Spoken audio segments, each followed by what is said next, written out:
Welcome to the Deep Dive. Today, we're immersing ourselves in a civilization that, well, it seems to operate on this foundation of profound rot. We're going to explore the Union, an empire sort of sustained by corruption, by cynicism, where politics is basically a lethal art form. And survival often means being the most ruthless.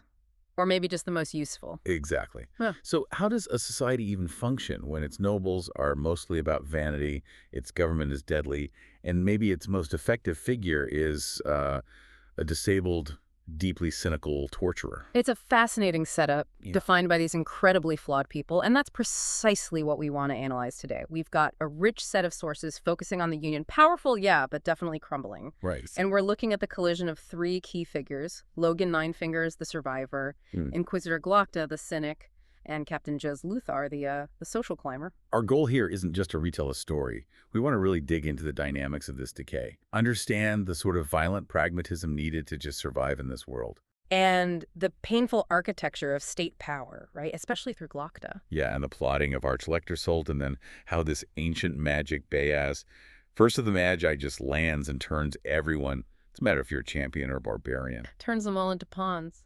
Interchangeable pieces in a much bigger game. So to really get a handle on the rot inside the Union, maybe we should start with someone who begins outside it. Logen Ninefingers. Good starting point.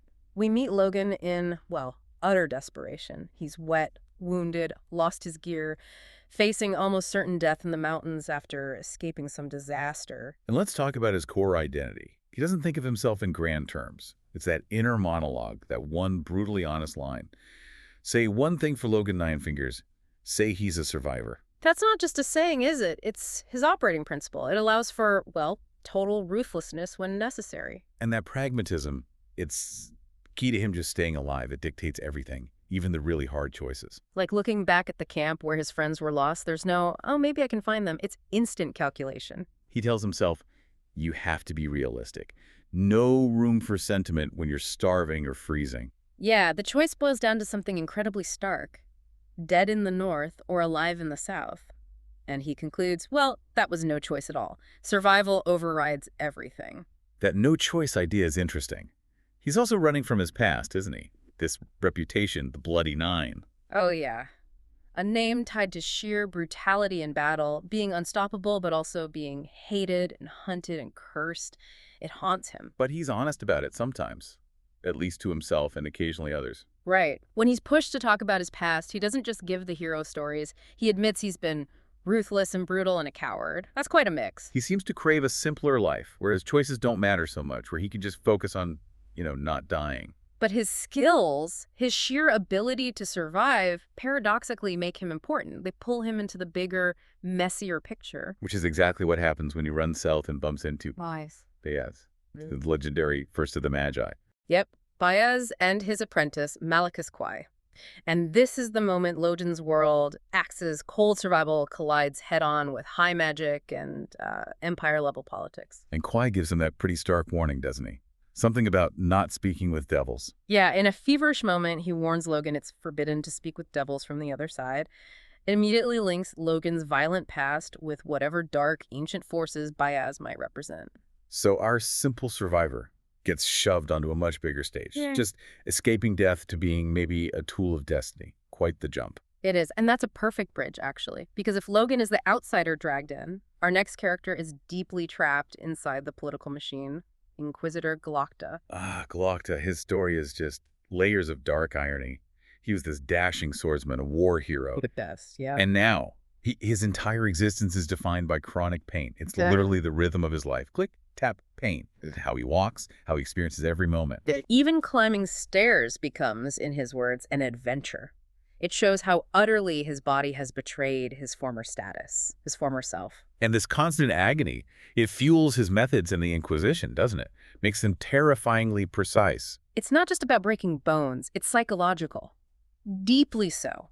Look at how he handles the merchant, Salem Ruse. Right, he doesn't go straight for the thumbscrews. No, he focuses on Ruse's bothering tooth.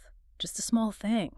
But he makes Ruse imagine what Glokta could do with that single point of irritation. It's about the threat, the anticipation of focused, personalized pain. And he uses his assistant, Practical Frost, the one who does the straightforward beatings, the high life, as Glokta calls it, almost as a contrast. Exactly. Frost is brutal, predictable maybe. Glokta implies his methods, the mental torment, are far, far worse. Its intelligence twisted and weaponized by suffering. And who is this weapon serving?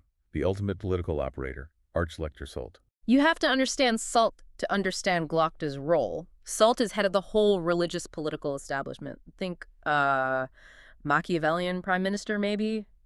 Or pope. He pulls the strings. And Sult has zero illusions about the Union. He tells Glokta straight up, the kingdom's weak, the king's useless, the crown prince Ladisla is just a fop. And the close council, the real seat of power, where the secret decisions happen, is full of self-serving schemers. So Sult needs an operative. Someone ruthless, loyal to the state itself because he fears it falling apart. And crucially, someone with no friends within the government. Yeah. No attachments, no conflicting loyalties. Glokta. His pain and cynicism make him the perfect isolated tool. Which brings us to the Mercer investigation. Glokta arrests Ruse, a major player in the Guild of Mercers. But why them? They're the economic engine of the Union. Seems counterintuitive, right? Why destabilize that? Because Sult is playing a much deeper, much more cynical game. Glokta eventually figures it out. He connects the dots. Yeah. Sult deliberately used his own secretary, this pathetic guy, to leak Ruse's forced confession. Why? To make sure the other Mercers would panic and silence the witnesses named in it. Exactly. They murder the witnesses, proving treason, giving Sult the perfect excuse to dissolve the entire guild. He eliminates a massive political and financial rival bloc in one stroke. Wow, that's weaponizing corruption on a grand scale. Not just removing one bad apple, but using the rot to reshape the whole power structure. It is, and Glokta's realization afterwards is just devastating because he's smart enough to see how he was used. His observation, I have been almost as much a piece in this game as that sniveling worm of a secretary. He's his brilliant mind in a broken body, forced to be the enforcer for a system he utterly despises. Chilling. So if Glokta is the cynic, the unwilling pawn, let's pivot to the ambitious pawn, Captain Jezal Luthar. Ah, Jezal. He's almost the poster boy for the Union's decaying nobility, isn't he? Handsome, incredibly arrogant. Utterly focused on fencing glory, social status. Trains under the very stern Marshal Varus. And we see that little bit of complexity with his relationship with R.D. West, Major West's sister. She's described as witty, maybe a bit coarse. A definite contrast to Jezal's polished vanity. Yeah. But Jezal's world revolves around one thing. Winning the big annual fencing contest. It's everything to him. His ambition is totally fixated on it. Oh, no. Especially beating his rival, Bremer Gorse, who's seen as this powerhouse fighter. Yeah. Much stronger physically. This contest is supposed to be his defining moment of glory. And here's where the sources give us that really telling detail, the kind of thing that reveals who really holds power. Jezal does win. He beats Gorst in the final. Huge celebrations. Run it. But during that final bout, Baez, the first of the Magi, is watching intently. And he's seen clenching his fists, sweating. It's clear he's using magic, subtly influencing the fight. So Jezal didn't really win on his own merit against the superior fighter. Nope. Baez cheated to make sure Jezal won. The irony is just crushing. Jezal's whole identity is built on his skill and status, and his greatest triumph is manufactured. Logen even confirms it, right? He sees what happened. Yeah, Logen, ever the realist, mutters, "Say one thing for the first of the Magi. Say he's a cheating bastard." Cuts right through the pageantry. So his victory is hollow, built on magic he didn't even know about. And what's his reward for this fake glory? He barely gets to savor it. High Justice Morovia, Marshal Varus, they immediately sweep him up, pack him off on a secret mission with Baez. So much for being the celebrated champion. Instantly becomes a pawn again, just guided towards some destiny he didn't choose and doesn't understand. His ambition made him useful, predictable, easy to control. And all this maneuvering, the cheating, the secret missions, it's happening against a backdrop of real crisis, isn't it? Absolutely. The Union is facing catastrophe. War is brewing big time in the north. Logen's old enemy, King Bethad. He's not just rattling sabers, he's invading England. Aggressively. And we get a taste of this threat right in the open council of the Union's public parliament. Bethad sends his envoys. Fenris the Feared and White-Eye Hensel. And Fenris, this huge, imposing figure, he puts on quite a show. Yeah, creates chaos, fear. How does he do it? He just walks up, takes a knife, and plunges it right into his own arm in front of everyone. Wow. But then he pulls it out. No blood, no wound, nothing. Just stares them down. It's this terrifying display of, well, unnatural power, showing the North's strength. So you have this brutal external threat making its presence known. While Baez is making his move on the internal power structure, he formally confirms who he is, claims he's lived for centuries, even served as Archlector Zoller once. And his big play. He claims the empty seat on the closed council, the one reserved for some mythical, long-dead figure.